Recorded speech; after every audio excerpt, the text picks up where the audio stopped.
Watson and Crick Structure of DNA by Jessica Beltrami. The main findings of this experiment was that Watson and Crick determined the structure of DNA. They found that DNA is composed of two strands of anti-parallel nucleotides forming a right-handed double helix. There are nitrogenous bases on the inside and a sugar-phosphate backbone. As stated, DNA is made up of 4 nitrogenous bases. There are purines, which are adenine and guanine, and there are pyrimidines, which are thymine and cytosine. Base pairing allows for a constant width of the double helix structure.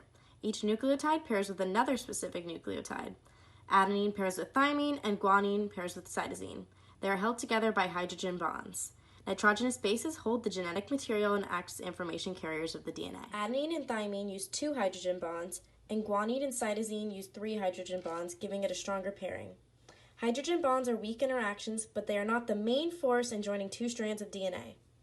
However, they are the main force in stabilizing the double helix structure.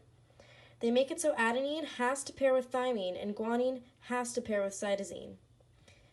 They are maximized by perpendicular nitrogenous base stacking, as the bases are perpendicular to the phosphate backbone, maximizing the amount of hydrogen bonds in the DNA.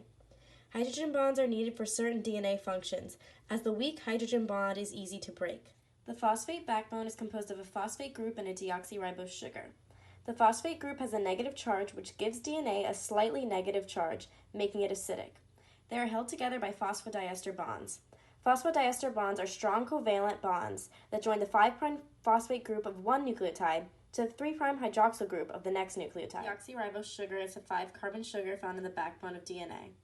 It is less reactive and more stable than ribose found in RNA, making it better for storing long-term genetic information. Here's our 5-carbon deoxyribose sugar. We have the 1' carbon, which has the nitrogenous base, 2' carbon, which makes it a DNA and not an RNA because it has the H and not the OH.